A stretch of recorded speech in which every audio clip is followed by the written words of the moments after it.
Hey, everybody. Welcome to another episode of No Reserve, Hagerty's podcast about the enthusiast car market. Now, we're here to help you make sense of the market, whether you're buying, selling, or just watching. Now, this is a special time of the year for us because we've just debuted our bull market list. This is an annual roundup of cars that we think are going to go up in value. Great. You can buy, enjoy, and sell for about what you have in it. Awesome. So on the show, Dave and I discuss this year's list, and we highlight recent examples of some bull market cars that sold. And they include a wide range from a Lamborghini Countach to a Chevy Impala and a Chrysler Town & Country. I'm Larry Webster, editor of Hagerty Media, and I'm joined by Dave Kinney. He's the publisher of the Hagerty Price Guide. Now, between the two of us, we've got decades of experience buying, selling, and driving the cars we love. Plus, we don't just guess at the values. We're backed by the data of the Hagerty valuation tools. All right, Dave, let's get into it. This is a big week for both you and I, right? The bull market list debuted this week. And, you know, you're such a huge part of it. We couldn't do it without you. Can you give the audience an explanation of what it is? Oh, you're the man, Larry, and you're asking me to do this? Yeah. All right. It's our picks. It's the Hagerty picks for the 10 best collector cars to buy right now. And it's diversified. You're not just looking at Lamborghinis here. We got Chryslers in here and stuff like that. So it's a lot of fun. I know you guys put it together and then do the photography and go out and drive the cars and have some, some personal interaction with them. So you're a little more hands-on with this. But it's been going for a bunch of years now. How many years? Are we 10 years into this? This is our 7th list. And to this day, I'm still amazed that we can do it because the whole idea is these are cars that are going to increase in value. Mm-hmm. And not like get your 401k, We hope. Right. I remember I asked you guys 8 years ago, do you think we could give a guess of what might be appreciating? And there's a little pause and you guys are like, yeah, we could do that. Whoa. I mean, and away we go. And, I always, Dave, we've talked about how much I really cringe about the status in the car guy world gal world where I made money having fun with my hobby. And, we always say buy what you love. But the whole point of this was to suggest, well, these things are a store of value now. So there's ways you could be smart with your money.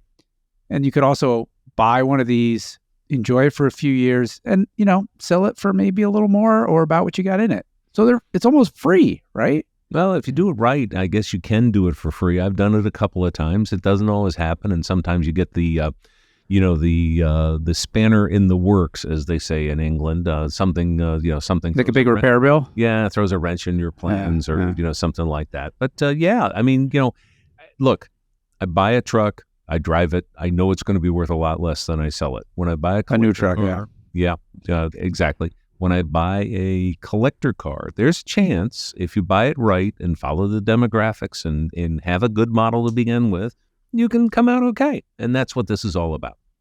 So we're trying to help you.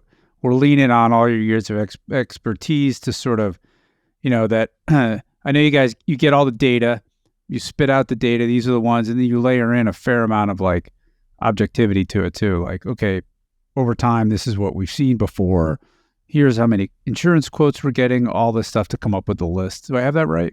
Yeah, that's it. I mean, there's all kinds of stuff that goes into the mix. Sometimes it's chasing down rumors, and that's really fun because I really enjoy doing that. Just heard that so-and-so sold this car, and it went to so-and-so. Do you know anything about it? And sometimes, I can make the phone calls, or somebody else knows, and they say, yeah, he bought it because he really, really wanted it for his collection. Or she bought it because, this was the car she wanted in high school, something like that. So there's some detective work, but a lot of it is just, regular old shoe leather, just knocking down the sales, looking at the cars, going to the auctions, talking to people, all that stuff. And that's what I love doing. That's what I love doing. Well, it's super fun. So the 2024 edition came out this way. And as you mentioned, we really try and make sure it's diverse. I can cover a lot of different buyers and tastes and pocketbooks. Because, we're all about helping people enjoy this hobby more. And I think if we looked at the 10 cars on this list, was there one on there that just surprised you the most? Yeah, there sure was. What? Plymouth Prowler. Really? That surprised you? Why? Well, it just has been, that like if you listen to old blues records, there's this theme that goes through, been down so long, it looks like up to me. Sorry, but that's the way I feel about the Plymouth Prowler. It does not have a V8 engine, and boy, did it get pummeled in the marketplace for that. And but they're so distinctively different, and they're cheap. And they're comfy, and they work. Yeah, and you can buy the trailer that they sold along with it if you really need to, pack for the weekend as opposed just for the evening. So, let's use that as a jumping off point to go to their past sales, because you've collected a lot of a subset of the bull market list, which you can see the whole full thing on Hagerty.com/media. It's all over our stuff. You can read the full list. You can get our past performances and report cards, how we've done. But, for this, let's sink right in. You've highlighted there was a original owner, 1999 Plymouth Prowler, with the trailer that just sold on Bring a Trailer on December 12th, closed for $29,500. So you're suggesting that's a steal. I think that's a fantastic price. Now, we have these in the price guide. It's right in the middle of where we have them in the price guide, between $15,000 and $43,000. Okay. And this car should tip a lot closer to 43,000, 17,000 mile, one owner car, has the trailer. I mean, come on, all the good stuff is right there. They all have the 3.5 liter V6. They're all automatic transaxle, 4-speed automatic transaxle, and most of them are purple. And so it's ticking all those boxes, right? I mean, well, let's just speak to why the data team, which you're an integral part, decided this is on the way up. Tell me, what are some of the clues that suggested $29,500 is a good price now, but it'll probably be more in a few years? What is it that tells you that? It's the distinctiveness of the design, the distinctiveness of the driving experience. It's also the fact that it was kind of a one-off from a manufacturer. Now, there's a couple small companies that make these fun things, and we can go into the Ariel Atom and those sorts of things, which are a lot faster than the.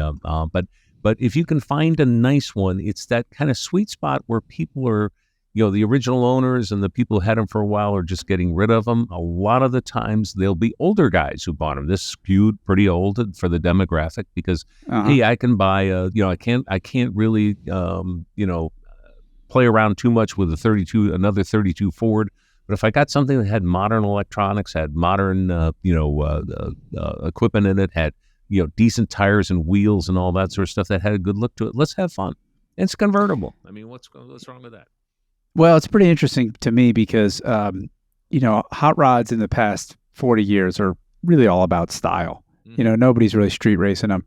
And what this car said to me was like, hey, look, you can have a lot of the style and the experience, but you can have all the production car luxuries, from, power windows to air conditioning, the cruise control, automatic transmission. So, hey man, go cruise, but there's no pain. And the dip in values or the lack in popularity suggested, well, if you're going to be a hot rodder, you got to be able, the pain is part of the style, is what I concluded. And that's why this thing wasn't that exciting. They all said, well, it's because it didn't have a V8. Maybe, you didn't hear that rumble at the exhaust, but it's a pretty well engineered car. Mm-hmm. It's something you can use. It's convertible. It's cheap. And we're suggesting, look, at $30,000, because nobody drove these things, you can have a ton of fun, and there's almost no risk, is what you're saying. Well, I mean, look, maintenance is one thing, and, taking care of what you have is another thing. But, I mean, it's not a very complicated car. This ain't no Lamborghini. How's that? I mean, it's, right. It's got, a lot of off-the-shelf type parts.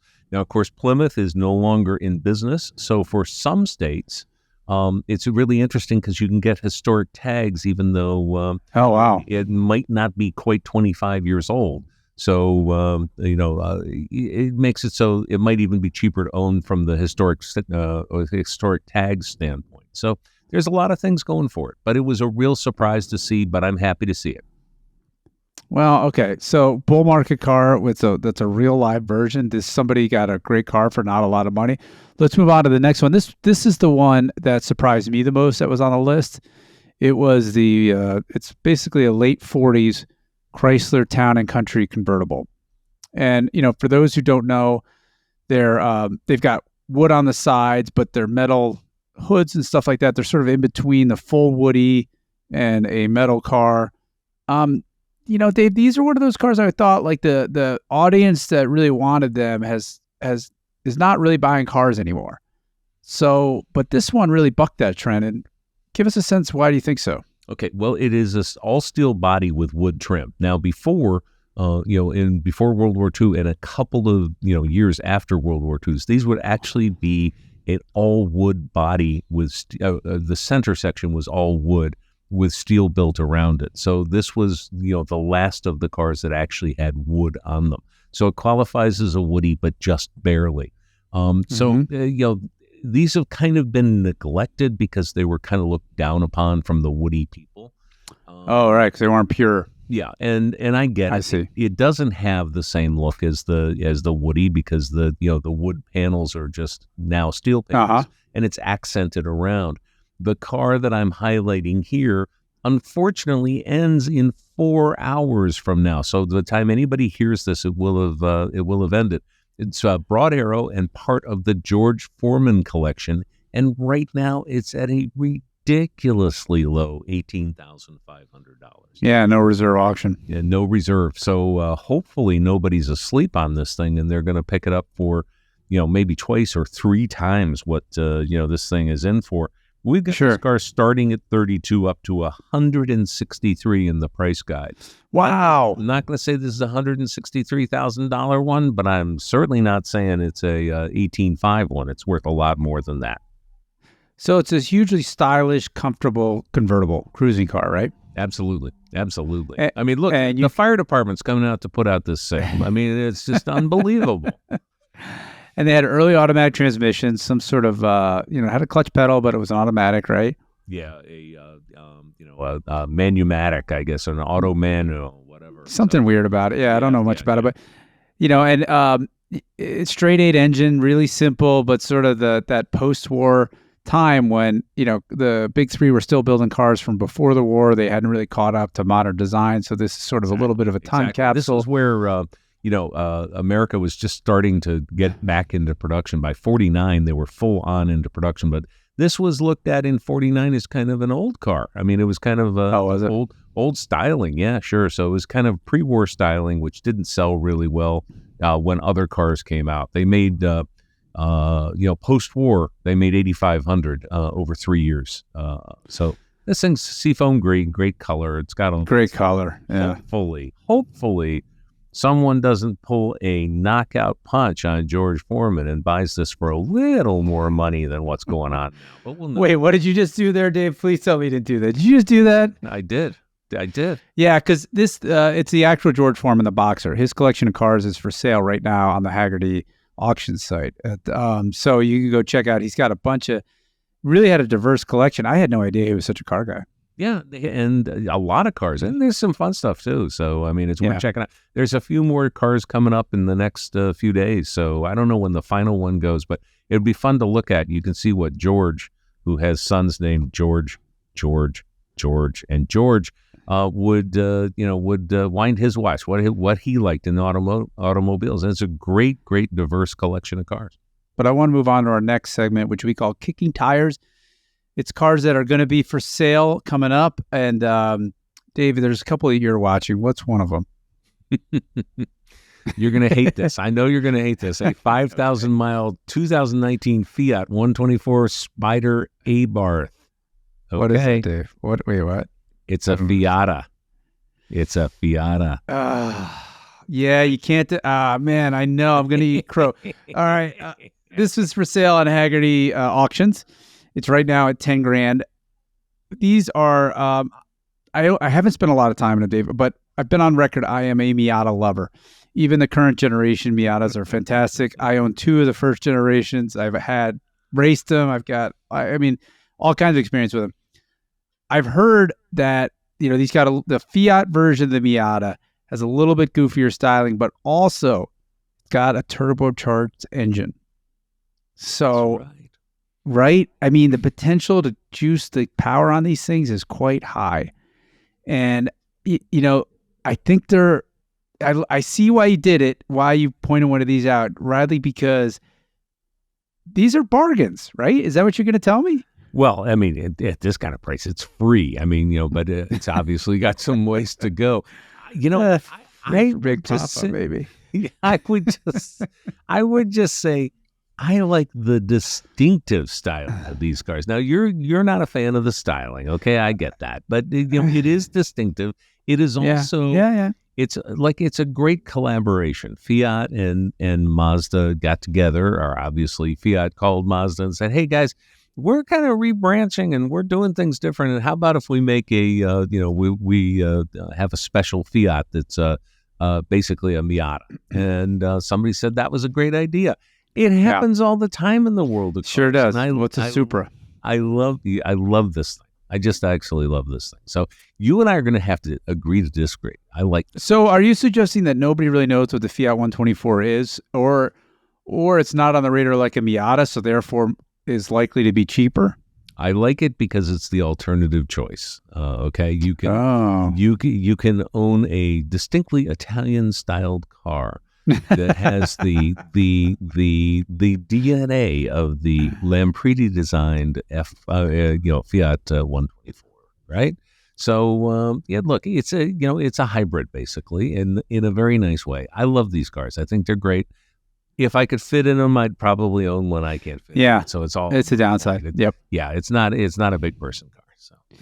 Well, this one is an automatic, which I think with the turbo is not such a downside. A lot of people like the turbo, but I'm with you. If you're much over 6'1", 6'2", forget it. You're just not going to be comfortable in these cars, unfortunately.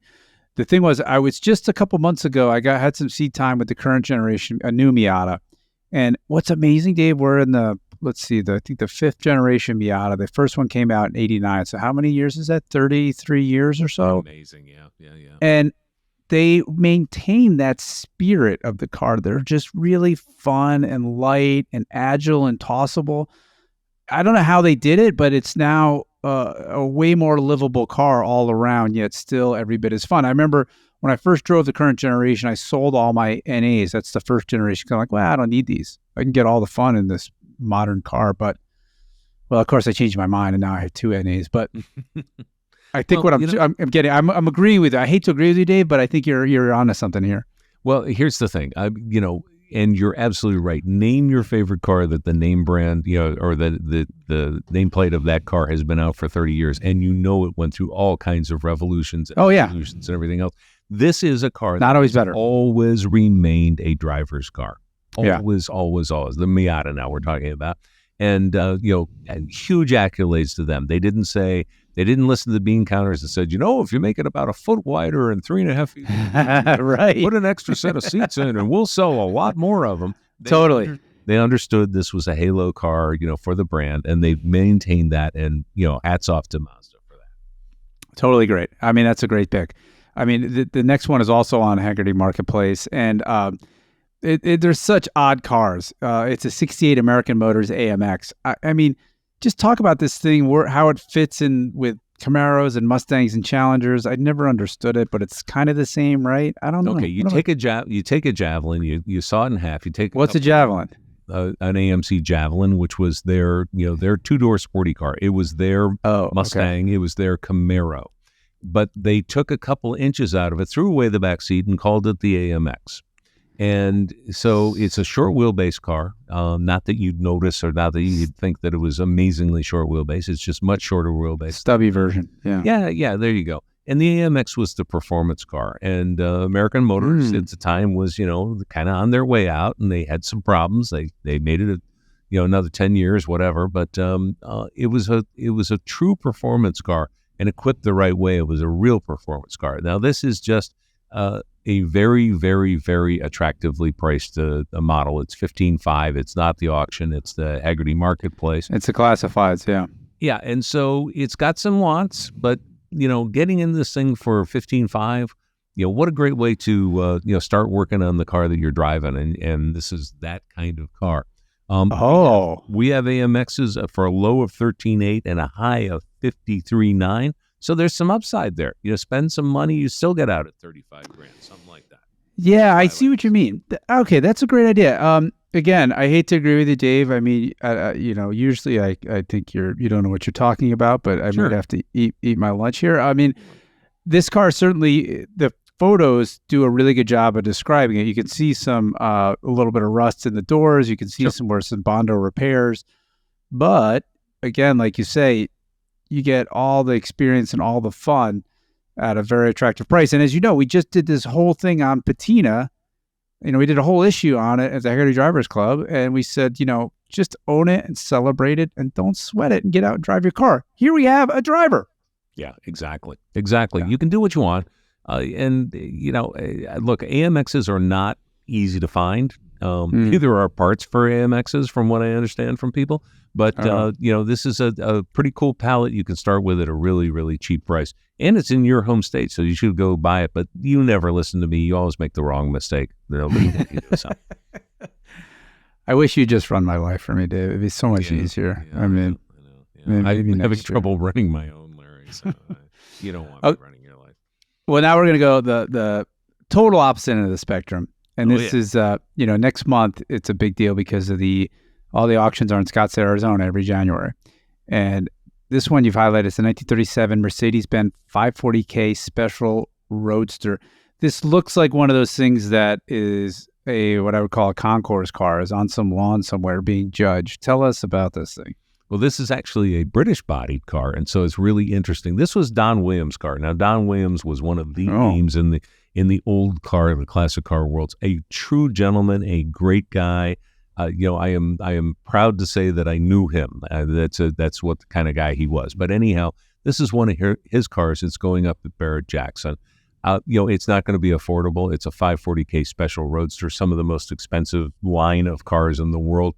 Some, off-putting to some people. It's a 1937 German car, so think about it. It was not exactly a happy time for the people of Germany, even though some of them thought maybe it was a happy time, but it didn't turn out real well. So anyhow, but they made some incredibly beautifully styled cars for that new invention called the Autobahn. And this was. Oh, wow. This was a get in and go from one large city to another type of car. And you did it in all kinds of styles. So, just a throwback. We're talking about the January auctions. You said they happen in Scottsdale. They also happen in a little place called Kissimmee, Florida. But we'll get to that in a bit. So, it's January is going to be a big month for auctions, is what we're trying to tell everybody. And if you don't know it, look them up and take a look and have some fun. Go to them. But this car is rarefied air, right? Oh yeah, absolutely. I mean, this is as blue chip as they get. Yes, the 540K is, the K stands for compressor. It is a supercharged car. It is as rare as production cars ever get. Does the English body help or hurt its value or not? Doesn't matter. I don't think it helps it at all, because some of the German bodies, the factory coach builder was called Singlefingen, and they made some very, very beautiful cars. This car is a little bit elongated for me. I think if it was shorter, the body style was a little more compact, it would be prettier. My opinion only. But, hey, I'm not going to, somebody offers me a 540K, I'm going to take it no matter what, right? But this is like a German version of the Duesenberg, right? Exactly. Precisely. And what is something like this? Go, I'm sorry. Oh, no. They start under $1 million and they go up from there. So it depends on the body style, depends on the condition and everything else. But these are $1 million cars all the way up to, who knows, 4, 5, 6, 7 million now, something like that. But it would depend on what the car was, the history of the car, and the body style. Wow. It'll be fun to watch. I mean, I don't think 540Ks come up for auction very often, right? They're usually traded private hands, quietly. Maybe so it's a big deal. Maybe in a big year, 2 or 3 would come up, something like that. But, like I said, Don Williams' car makes all the difference to me. He was, a guy who really, really knew these classic cars. Yeah, the next one on the list is way more up my style. It's a 63 Corvette split window coupe. That's also for sale at Barrett-Jackson. It will be for sale at Scottsdale next month. This is so interesting to me, is that this little strip of fiberglass that bisects the rear window has a huge effect on the value of these cars, doesn't it? Well, this is also a Z06, so we'll get to that in a minute. But it's unbelievable. The 1 year only, they put they made it into a dual window car, so it had what's known as a split rear window. In '64, they eliminated it. The reason why, they said, was because people couldn't see out the back end of it. It would divide the mirror, so you'd be looking at the at the part of the windshield you couldn't see out of, and it drove some people crazy. Back in the day, you're going to love this. People updated their 63s into 64s by cutting that piece out and putting a 64 back window in. You won't find people doing that anymore. Very distinctive. And these cars, about a year ago, they started really going crazy because, and part of it was the cars at Barrett-Jackson. They sold some resto mods for more than fully restored cars would sell for. So these were 63 resto mods, and they've made it onto the the radar screen of a whole bunch of collectors. These are cars that were basically body only. Everything underneath was like a tube chassis or something along those lines. And modern air conditioning, modern brakes, modern powertrain, modern transmission, all this sort of stuff. This is not that. This is a Z06, and Z06s go in the price guide. Let's see here. I got my list. $261 is the start for a number 4, all the way up to $425,000. So this is a magnificently expensive Corvette. Yeah, I mean, it's really a collectible car. I don't like to use that word, but the reason you'd buy this is you want the original Z06 package, you want the 4-speed, you want the motor, all that stuff. And that's, because you can get a similar experience, like you just mentioned, as a resto mod for probably less. But this is I think a 63 split window Z06 is that the top level? Oh, yeah. 60s Corvette. Yeah, well, Grand Sports are another one, but Z06 is a very big deal. They have, big tanks, small tanks, for the size of the gas tanks, and some other, distinctions. But these are the knee plus ultra of 60s Corvettes of the second generation Corvettes. These are my favorite looking Corvettes ever made. They're gorgeous. The coupe version of the C2 is gorgeous. I mean, in a silver or like a dark color, like a dark blue. I mean, I've always wanted one of these cars. Have you ever owned one? I've never owned a 63. I worked at a place and we had a couple 63s in stock, so I've driven a bunch of them. I've owned 64s, 65, 66, and 67, but never 63.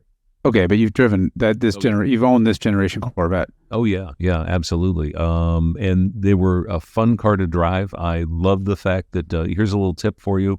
Everybody says it's 36,000 original miles. Guess what? They had a little gear in the odometer that was made of nylon, and they'd all break at about 30,000 miles. So, really? In the 70s, people drove them for years with no working odometer. And then, this is just old guy stuff. And then, you'd see them in the 80s, and it's like, this car, bought it from the original owner, and it's only got 36,000 miles. And you just smile, and you go, yeah. And they just replaced the gear just before they sold it to you. So.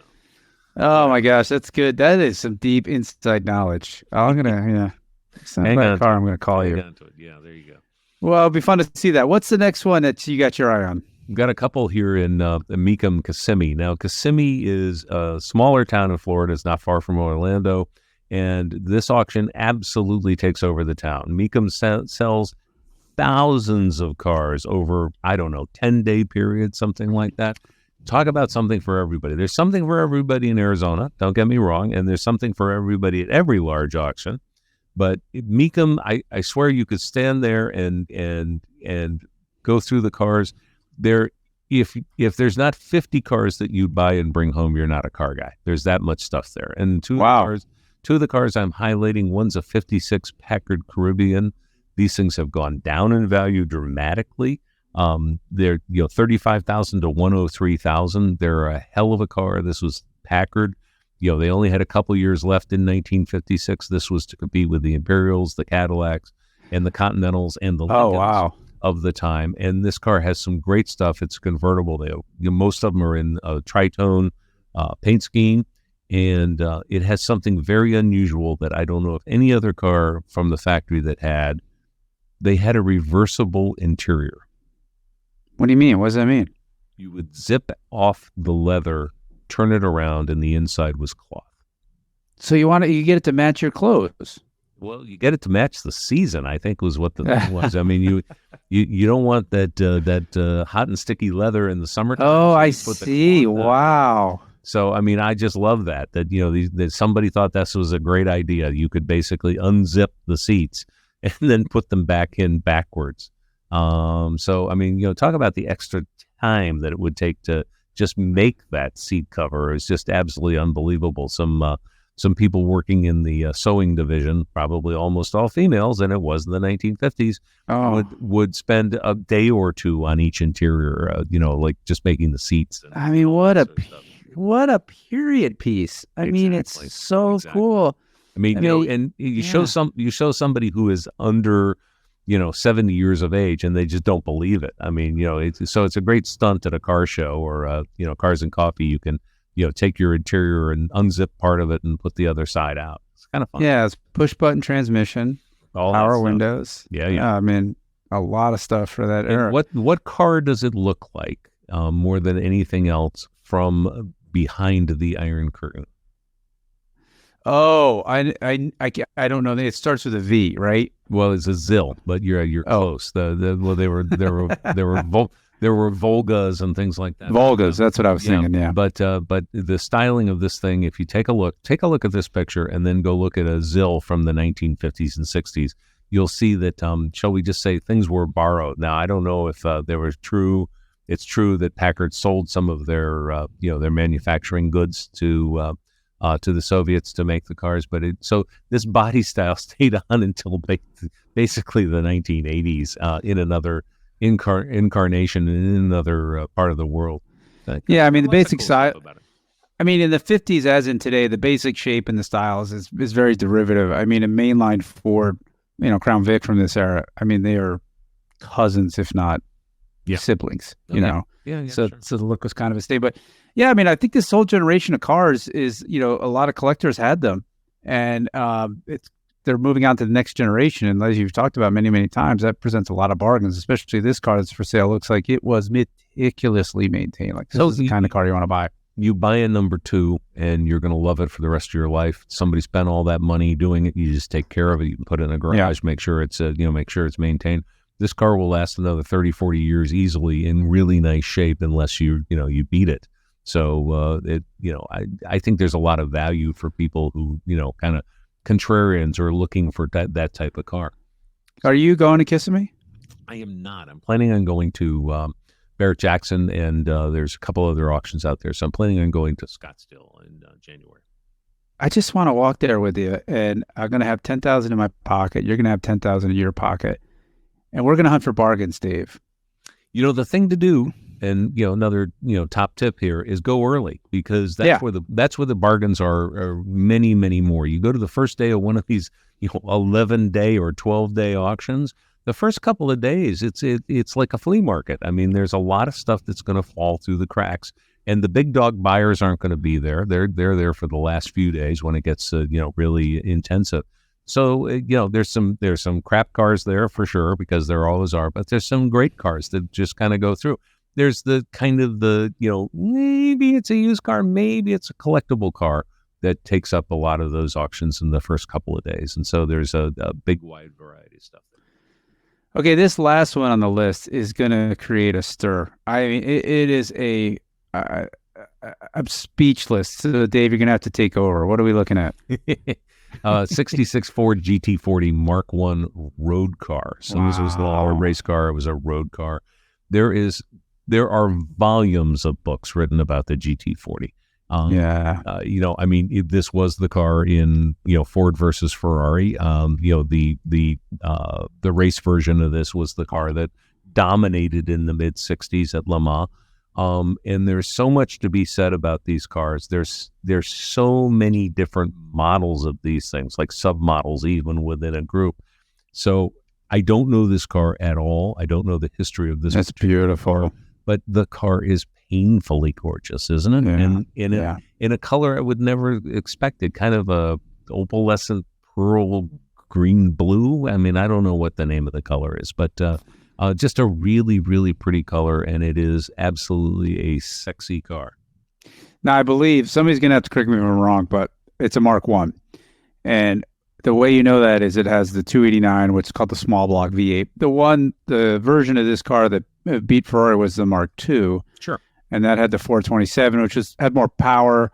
The engine was less stressed in racing than the 289, and it was a better race car. However, I would bet as a street car, the 289 with its lighter, maybe more freer revving V8, just like the 289 Cobras everybody loves, this is probably the car to have. And it's really interesting to me because when you look at the photos, especially the interior, I looked at it, I'm like, is that a kit car?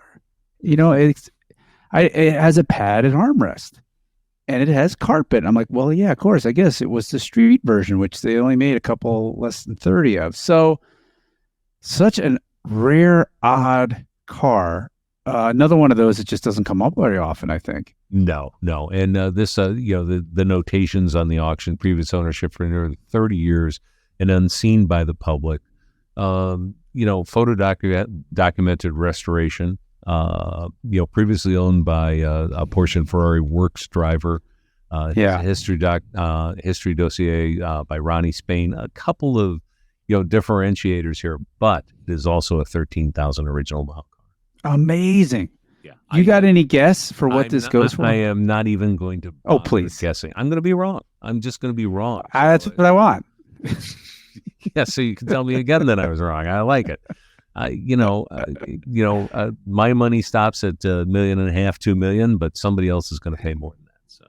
Oh yeah, I mean, if you're in a GT40s and you want something you could drive and take around, I mean, what else are you going to buy? I mean, it just seems like in this opportunity, this is why I see like values get so crazy. So let's say I'm like your age, right, Dave? And I've got all the money in the world.